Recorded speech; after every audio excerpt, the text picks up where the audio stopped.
Welcome to the Gay Buddhist Forum, where teachers from all schools of Buddhism offer their perspectives on the Dharma and its application in modern times, especially for LGBTQI audiences. These talks are offered freely to the world and made possible by appreciative listeners. If you would like to support our efforts to share the Dharma with underserved audiences, please visit gaybuddhist.org. There you can donate, find a list of upcoming speakers, or enjoy many hundreds of these recorded talks dating back to 1996. Well, welcome back, everyone. Let's go around and say our names. My name is Jim. I'm Bob. Michael. Mike. Carl. My name is Jim. George. Howard. I'm Carl. Nicholas. Richard. Pete. Alzak. Ray. Paul. Stephen. Dave. Peter. Snake. David. Jack. Gary Wayne. Steve. Michael. And George. And George. And Yeah, David. that's Great. Can we ask who all is here for the first time? Great. And say your names again, Steve. Stephen. Michael. Michael. Ray. Steve. Great. Terrific. Welcome. Today we have one of our own illustrious members, David Holmes, who will tell you what he's going to talk about. Great. Okay. Well, today I'm introducing this book here called The Feeling Buddha, which has a couple editions here. This is the more recent one. And just going to talk about some of the ideas in there, which I find really revolutionary,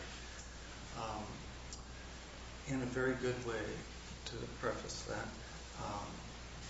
I think that he's come up with a very sound translation of this first sutra that the Buddha gave shortly after his enlightenment to the group of 5 ascetics who were his practice community, and who felt a little betrayed by the Buddha as he took nourishment and was not doing his asceticism of 1 grain of rice a day in order to for him to sit under the bo tree and do the work of attaining enlightenment.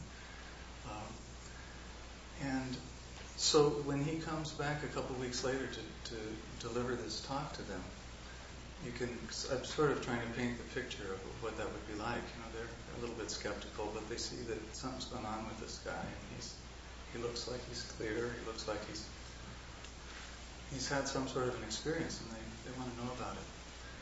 And so he presents this sutra, which is called the Turning of the Wheel of the Dharma, and in part that title refers to the fact that at the end of delivering this sutra, which is very short, just 3 pages written out, that one of these monks actually achieves enlightenment just by hearing this, and the others are ecstatic, overjoyed to hear.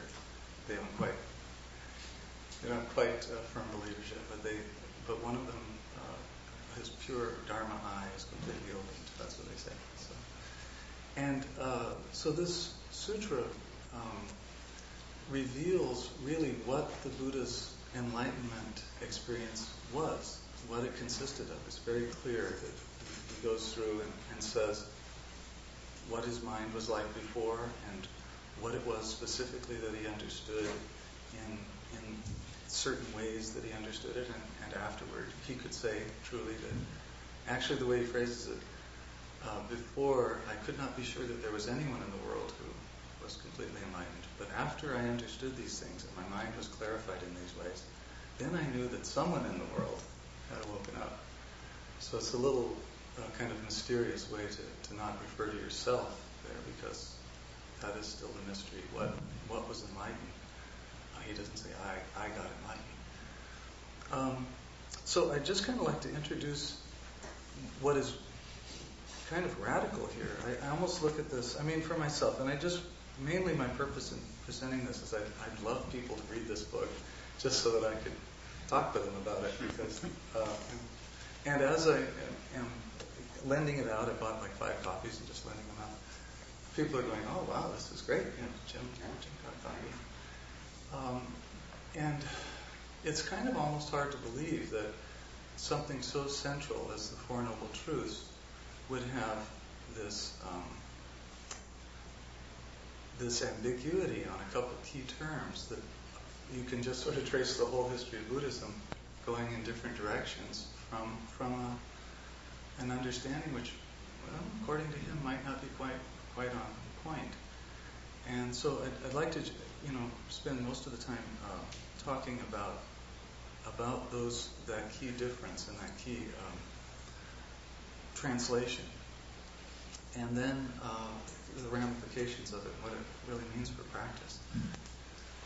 And like I say, it's all great news. It's very liberating. It's very freeing, and it takes that message that I think I know, and what I hear from other people find kind of disturbing about Buddhism, about the Four Noble Truths, that desire is very, very bad. Desire is bad, and it's the cause of suffering. And if we could get rid of the cause of suffering, we wouldn't have suffering. And that is taking the third noble truth and putting it before the second, and the second putting it before the first. And just it's not a very elegant presentation.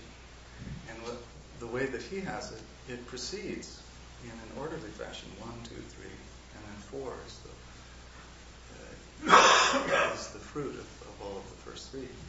So I kind of have to say something now about it, so that you know what I'm talking about. I am sort of presenting the overview because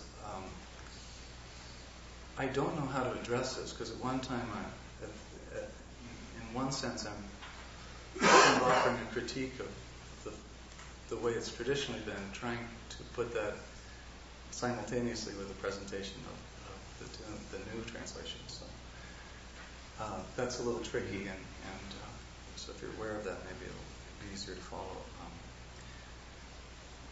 The Buddha comes up to this group of ascetics, and he says, basically, he's got 4 talking points. These are the 4 noble truths. And he starts off by saying, there are a couple of things that we who have left the householder path need to be aware of. And he then just spreads in front of them this whole the whole picture of the different ways in which people try to find happiness and try to find answers to the spiritual questions of life.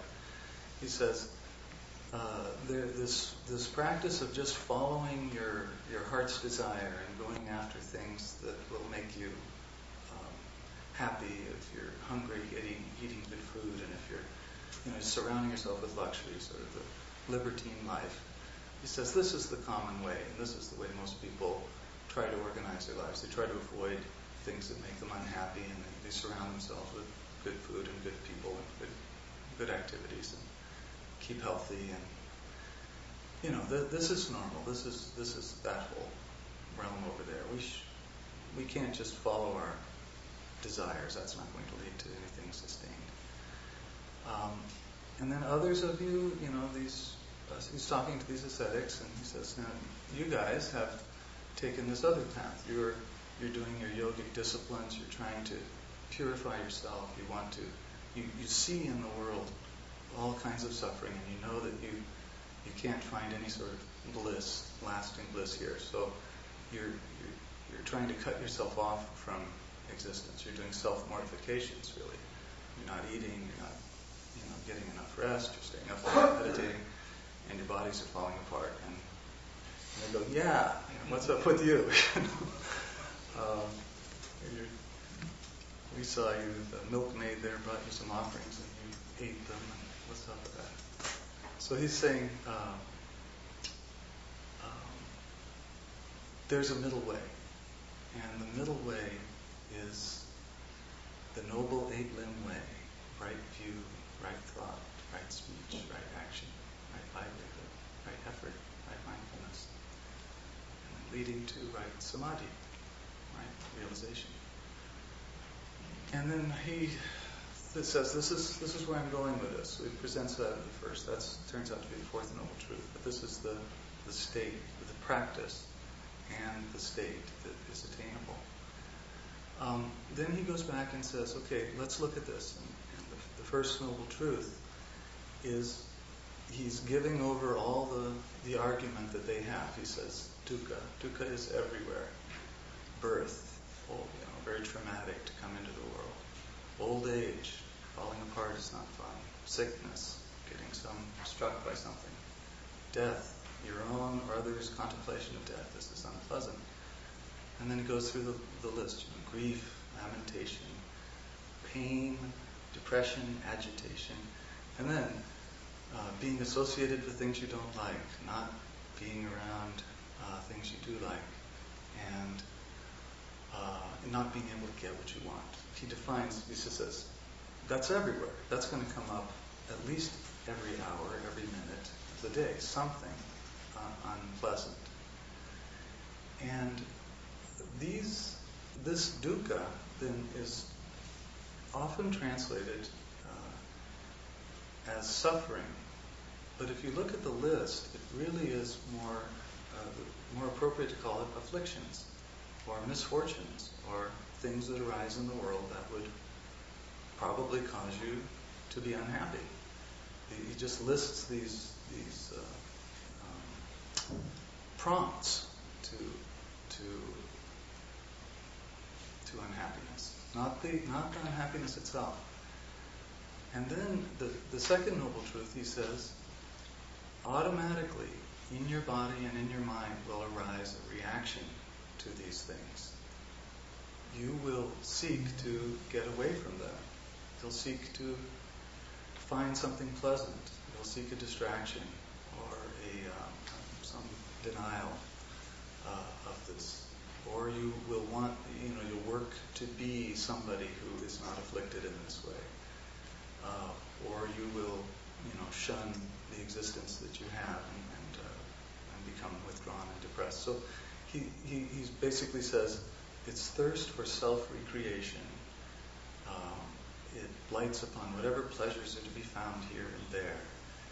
And it's thirst for sense pleasures, or for being or having something, or for getting rid of or becoming something different. And now that's where the radical difference is in the translation, is in these two, the first two noble truths. Translating dukkha not as suffering, which would be something that if you could get rid of suffering, if you could find the cause of suffering and get rid of the cause of suffering, you would be able to end suffering. That's the traditional model. But here he's saying, which for many, many reasons is unsatisfactory, it certainly was for pain. But if you say that life is full of these afflictions and maladies that are going to keep arising, if you call them a noble truth, that is right away saying they're not going anywhere. They're going to be around forever. They are part and parcel of life on the planet. And they can't be gotten rid of. You will encounter them. The second noble truth is saying, also, I understand there's a desire to get away from all of these things that come up. That is also natural. It's part of... I think if the Buddha had, been around in this century and knew about evolutionary biology and he would have phrased it probably in that way, that the normal response, the reason you are here in human form presently, is all of your ancestors have successfully avoided dukkha. At every turn, they have eaten when they were hungry, they have drunk water when they're thirsty, they found a safe place when they were under attack. Constantly, every impulse in your being is trained to move away from dukkha. And so he's saying, that also is there's nothing you can do about it. That is a noble truth as well. And at this point, I can imagine, that would be rather depressing, or that would be, but he's got two more talking points. So. He's waiting for the. This is the explanation and the granting to these ascetics of their worldview. Basically saying, I have no question, I have no qualms with how you've presented life. You told me it's bad, and that our reaction is to want to get away from it, and you're doing practices on how to deal with that. Well, what he's then goes on to say in the third noble truth is that energy of desiring to be rid of the dukkha and the object that we think will get rid of the current dukkha, that can be understood to be a process that can be contained. Basically, the third noble truth is the truth of nirodha. And the second noble truth is samudaya, which means arising with. So the translation of that as cause is, I think, pretty suspect. If you look at the root words, or something which arises with something else, you could say co-arising, but arising with means that it had an impulse from the first thing. You're responding. To arise with something is the energy that comes up in response, not the cause. That's the main switch here. So the third then is containment. That what has arisen in response to dukkha, the impulses of the mind to get away from this pain or this depression or whatever's arisen, those impulses can be contained. You can learn that is not going to give you lasting happiness. Maybe you need to take care of those things. If you're hungry and food, if you're thirsty and water, there are all manner of them which are still important to take care of. Healthy responses to dukkha. That's part of being alive. But you contain it in the sense of you watch it, you question it. Is this really going to give me happiness? And you maintain a vigilance of this fire. So nirodha means down. Ni is down, and rodha is an embankment. So again, the image is kind of a fire pit. So that the fires are arising. The dukkha arises. The fires of passion arise in response. The passion and the thirst is toward getting away from the dukkha. When a dukkha isn't present, what does an animal do? He takes a nap. What do we do when we're not currently in any danger? Well, we're probably in our bed and the door's locked and we fall asleep. There's no impulse to get out of that situation. But whenever dukkhas arise, the impulse is to do something about it. I've got to change this. I've got to act on this. And so, in the third noble truth, you're just applying vigilance to the process of that you see arising in your body and mind. You're just applying vigilance, and you're containing that force. The usual translation of this is extinction. And this seems to me a very life-negative view that Buddhism is often given. That if you could extinguish this desire which is causing the suffering, then you're just kind of blank out or something. Be, not happy but not unhappy. I don't know, it just doesn't seem very appealing. But this view is one of tending your feelings, being present with what is arising in response to your suffering, being present with your organism, seeing that the world is presenting you difficulties, your reactions are sometimes overwhelming, and yet I'm going to sit in my practice, I'm going to do my practice, and I'm going to stay by that fire. Feed it.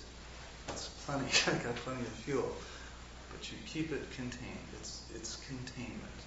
And in the sutra, he's very clear. If you read through he says it's the complete capturing of that thirst. Nirodha is a complete capturing of that thirst. It is to let go of, be liberated from, and refuse to dwell in the object of that thirst.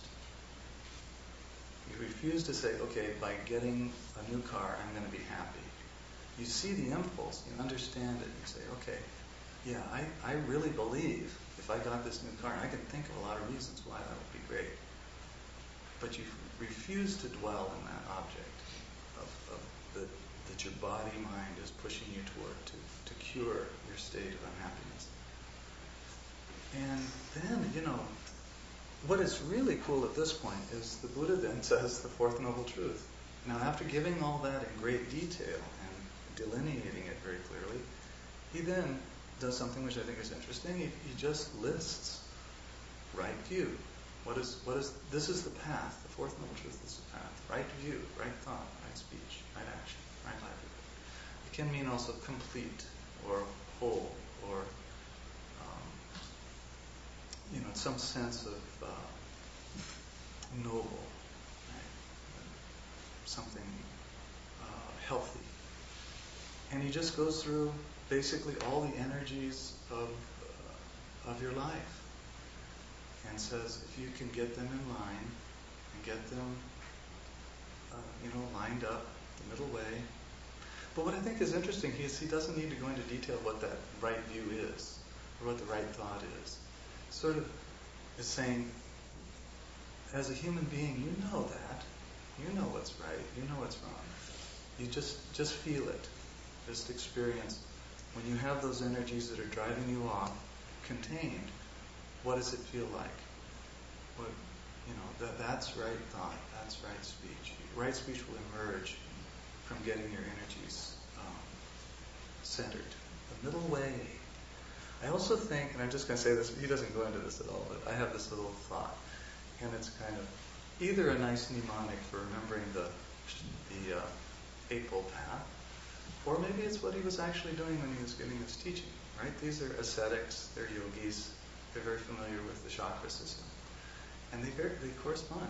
Right view, crown chakra, right thought, right speech, right action, coming out of the heart, livelihood in the belly, and effort, and mindfulness is meditation. Mindfulness is the seventh. And samadhi is sort of it means harmonious, can mean many things, but harmonious mind. So it's kind of all of them in alignment. So if you want to it's kind of a nice mnemonic for remembering the Eightfold Path, but I also like the fact that if you're talking to yogis, you might be talking about their energies, in a very matter-of-fact way, to where they would just be nodding and going, okay, got it. Right view, yeah, right speech, got it. You don't need to go into the detail that he does with what is suffering, what is dukkha, what is samudaya. Okay. Now, you got to read the book. Sorry, you got to read the book. Can't go into. I'm just going to give it a teaser here. But it just has wonderful implications. This guy is a therapist and a Zen practitioner and a real scholar of Buddhism. And I don't agree with all of his views. Later on, he has another book called The New Buddhism, which is pretty critical of Buddhist schools and where he thinks they've gone astray. I think he's a little over the top there. But this, I just feel, I'm calling it in my own mind just like the Rosetta Stone, like opening up that particular sutra. Like, okay, finally it makes sense and is of a piece. So, maybe there are questions or comments or something. I could probably, that'd be a good thing to do at this point. Could you pass them around while we're Sure, yeah. Just as They're fake bookmarks. I just thought I'd put some bookmarks in there. Like I've done some preparation, yeah. Yeah, well, I basically found that to be true about the cultural impression about Buddhism when I was younger. Whenever that came up in some particular subject, it was that Buddhism was this sort of passive, negative, not a very desirable, and it didn't, the way it was presented. And it was only clear to me, and I got this right from the get-go when I started learning about Buddhism and got a little serious about it. It's not the desire or the enjoyment or anything else that's wrong. It's the attachment to it.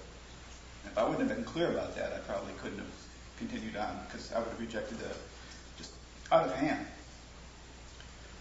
So the desires for things are not wrong or going to do you bad, or if you enjoy too much, it's not a bad thing. It's only when you have to do these things, you have to repeat them, you feel the need to lie to obtain something because you've got to have it, or something awful will happen to you. These kinds of ideas and ego structure are, and of course that leads to an automatic rollout of the path. Actually, there's no longer a need to lie. There's no longer a need to steal and all that. Although you might steal in order to feed yourself if you're hungry enough and you need the food. So there's no rules. But the point is the attachment to things and the need to take somebody else's property or the need to lie to them or whatever it might be just sort of evaporate when you no longer feel this compulsion, this attachment to your state, to a certain state or frame of mind or whatever. And when that became clear to me, I sort of got what he's talking about. I think what he's talking about there, right from the get-go. If I couldn't have continued with Buddhism. Yeah, and the attachment is kind of that link between what arises and the object, right? I mean, if you suddenly are unattached to the belief that that object is going to solve all dukkha, because what we're really hoping is that it'll solve all dukkha. And that's the trick. But Once it starts, the automatic thing is to get more and more and more. Right. And it builds these habits of mind, which are, okay, I seem to be doing pretty well. I seem to be arranging my life, so I get this, I get that, I get that, I get these all together, and my life is pretty pleasant. He's saying, so you're fighting a system that works pretty well if you're doing well, But he's pointing out there's an endless stream of these, including old age, sickness, and death. You aren't going to get around those, or at least two of them. I've been enjoying reading this book as well, and one of the very salient points he makes is clearly enlightenment can't mean being spared the hardships of life, because Buddha kept having the hardships of life. Kids die, old age, death. There's no sparing this, and it's wonderful how he calls all of this ennobling. These are, life is, and everyone has hardship, and it ennobles us. And a life of ease does not suit the human spirit. It's not how we learn. It's not how we grow. It's not how we develop. And I always thought the middle path. Because I'm sort of personally an extremist. But he describes it as a river. It's the middle part of the river where all the energy is. It's the strongest, most forceful part. When you're in line and not stuck in the eddies of the flow of life, there's a lift and a ride, which is a whole different energetic version of Buddhism than I had comprehended before. I really appreciated that. Yeah. Well, I had no idea how much time we have. That's okay. Problem. We have 20 minutes. 20 minutes? Oh, great. Okay. So I've been rereading M. Scott Peck, The Road Less Traveled, because I know somebody who never read it. And his first sentence, if you remember that book, is life is difficult. And it's very similar. Life is difficult. Face it or don't face it. But if you don't face it, you're going to suffer. And his point, you might even admit that's a lot of the root of mental illness, not facing what's really happening. And if you do face it, it will be hard, but that's our opportunity to grow. It's a very similar kind of premise, and it's very helpful. yeah. What you said was helpful. Yeah. That book is great. Yeah, it's worth the reread. Naive Buddhism, or something.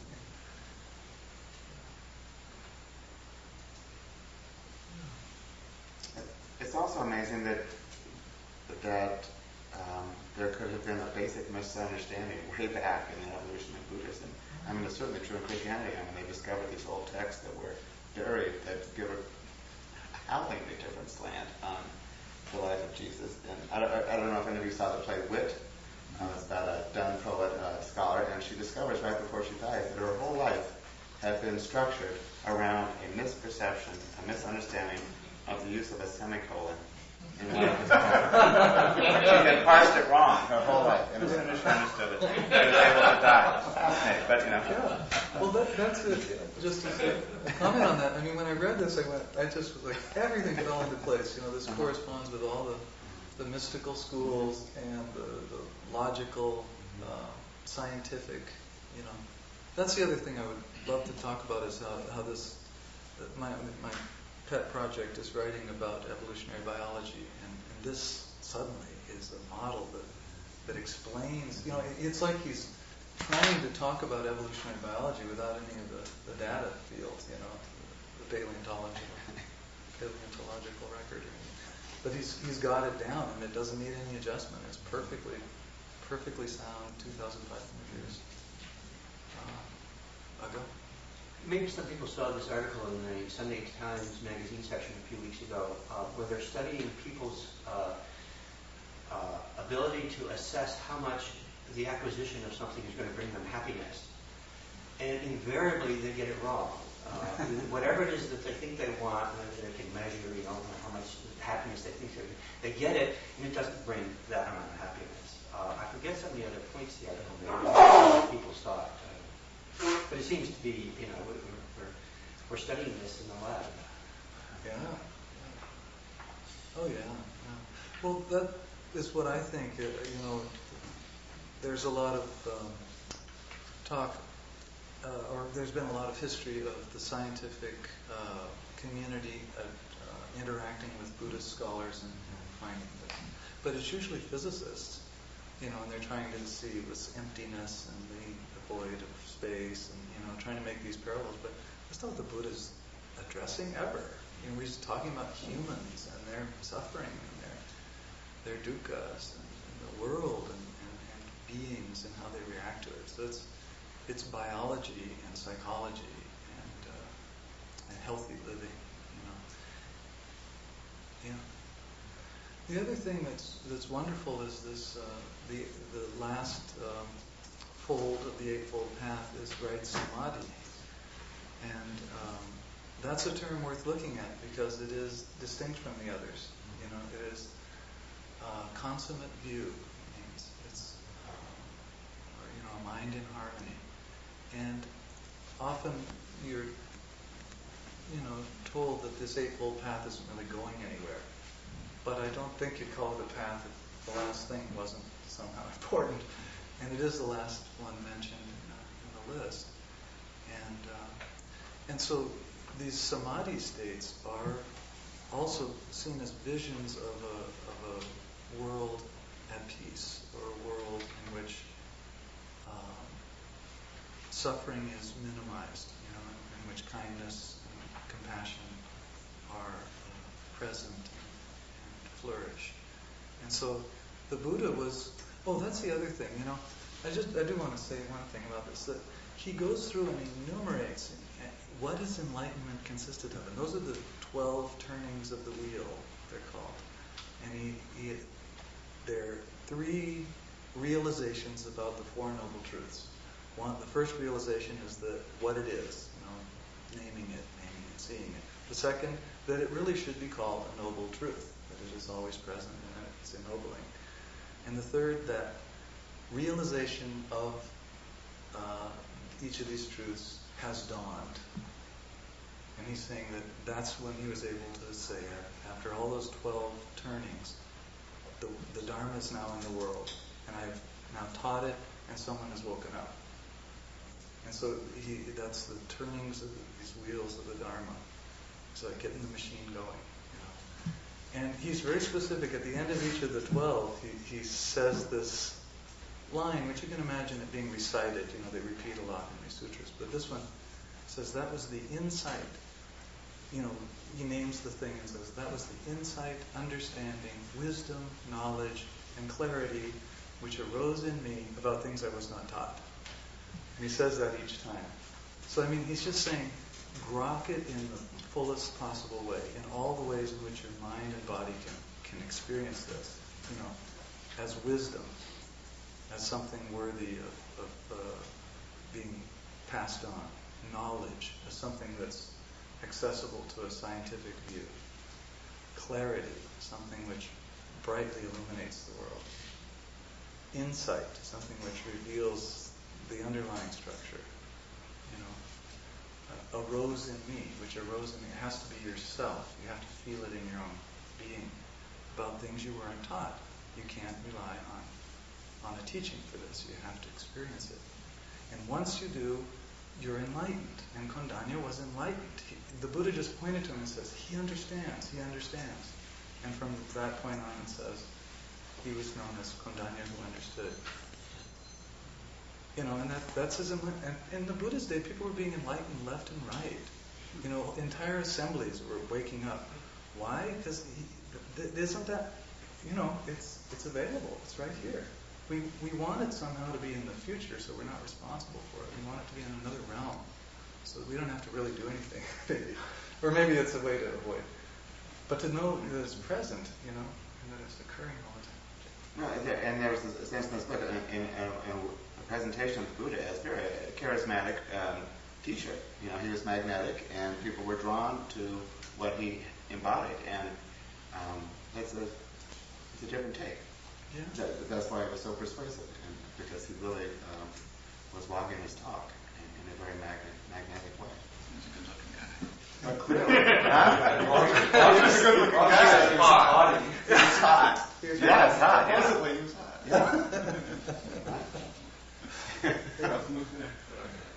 Probably an Aryan blonde type. Yes. Does he address the question of the suffering that is not psychological? Because that's my question for Buddhism. World hunger is probably a real reality for many people. Meditating doesn't fix it. I'll own my suffering, my middle-class suffering, but there's a different kind of suffering that is socially created and can be socially corrected. Does he engage that kind of... Yeah. That's actually what he's saying, is that we've made this too esoteric and lofty, and that is the result of Buddhism getting in the hands of the ruling classes. And, he kind of goes through that critique in his other book. But he's saying that the Buddha was involved in a social movement. That was his main thing, and it was about getting, dealing with the greed and the hate and the delusions that fostered so much suffering in the world. Yeah, it was a movement of mendicants. We have to realize these were poorer people. These were people who begged for a living. His whole community, and he had given up all his wealth and power in order to pursue the truth.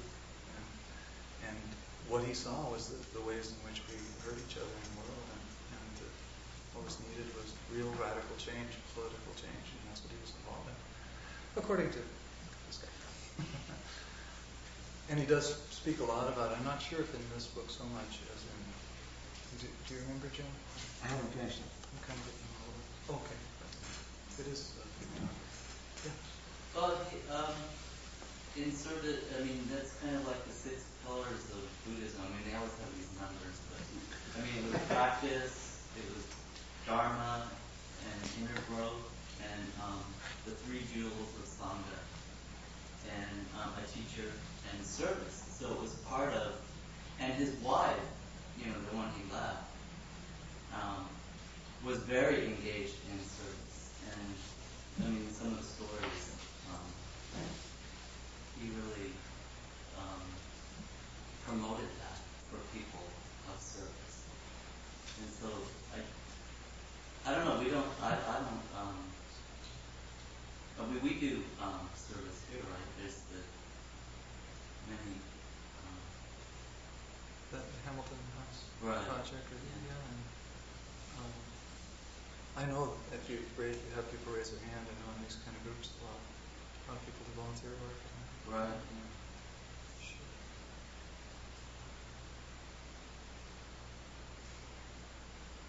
And then silence, which is a wonderful Well, that's practice. another thing he talked about.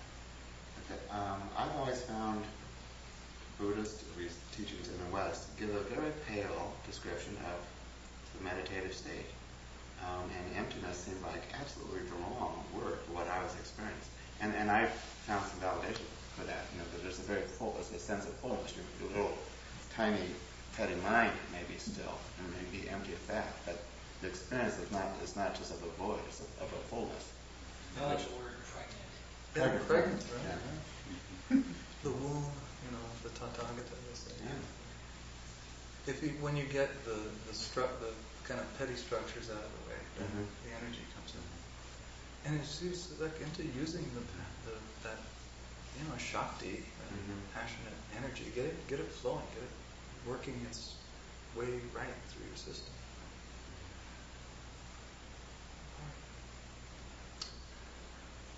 Well, Okay, I had one thought. The word containment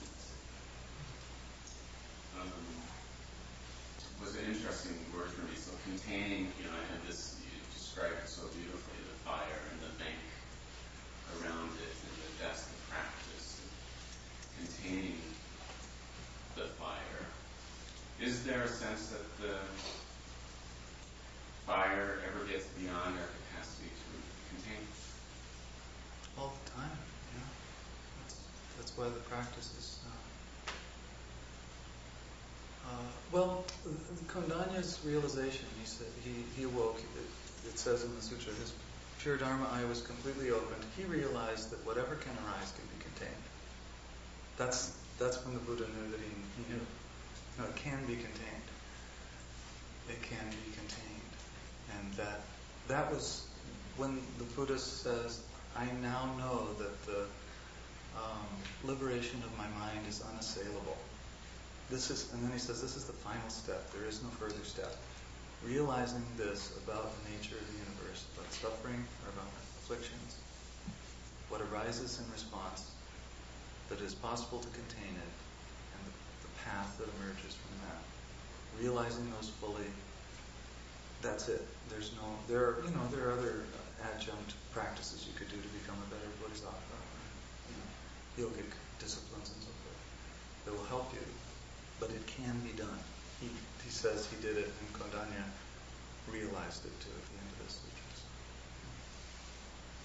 I mean, without practice, sure, without the practice, we're lost. Yeah. Is there a difference between whatever arises can be contained and an ultimate acceptance that whatever arises will pass away, in the sense of that the things that arise by the very nature of things, in fact, arising is built into it that will pass away, and so containment may or may not be something that we bring, but in the very nature of things, that which we experience as overwhelming or driving or whatever will pass away because that is the nature of things. Is there a difference between those?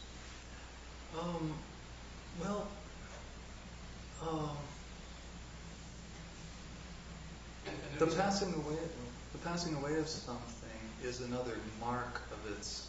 Like he also had the teaching of the marks of existence, which are great. In fact, all of his teachings that I find are always correctives to, straying in the practice. And he says, impermanence. That's a big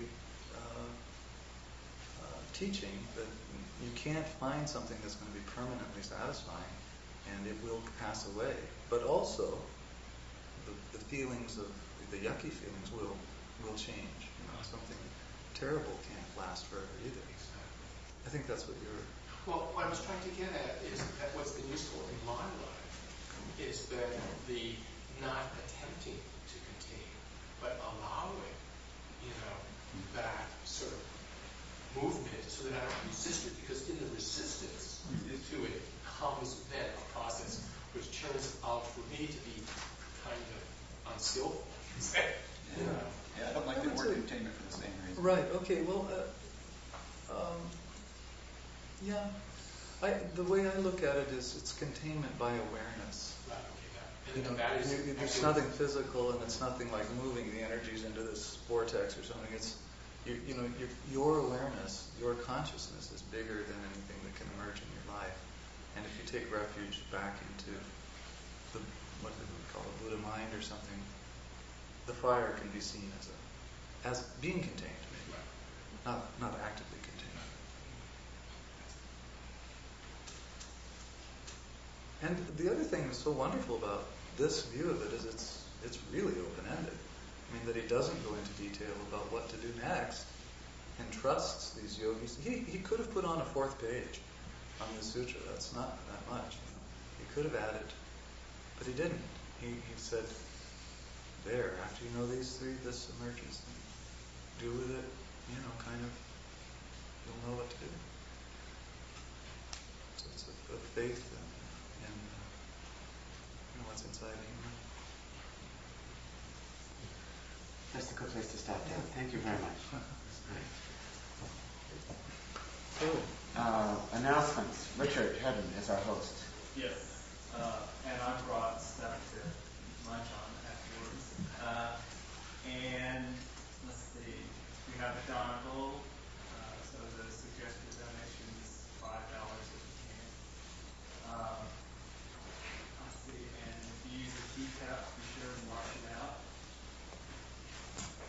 That's all I can think of. And can everyone help with their chair, putting stuff back, and or others afterwards? And there is a sign-up sheet. There are a number of new people here. If you would like to get on an email list or, George. A reminder that talks are available on the internet at the GBF website, gaybuddhist.org.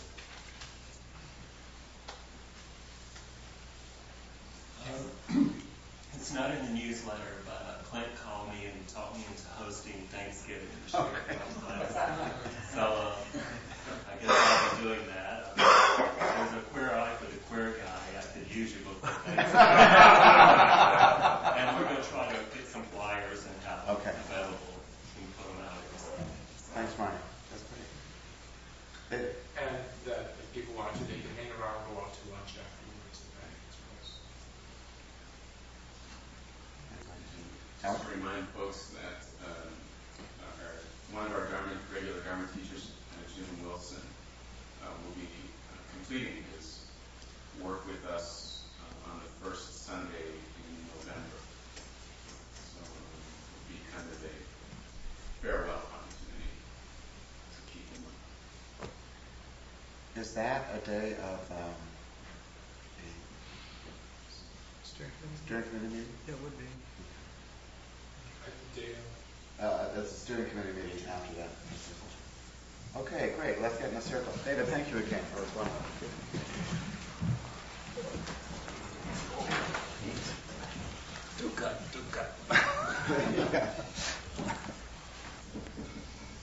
Maybe I'll use that old GBF one we had said. By the power and the truth of this practice, may all beings have happiness and the causes of happiness. May all be free from sorrow and the causes of sorrow. May all never be separated from the sacred happiness which is without sorrow. And may all live in equanimity without too much attachment or too much aversion, and live believing in the equality of all that lives.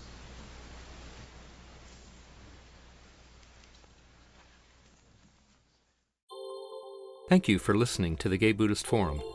If you would like to hear several new talks per month and be notified of upcoming speakers so you can participate live, please subscribe to this podcast, like us on Facebook, and join our mailing list by visiting gaybuddhist.org.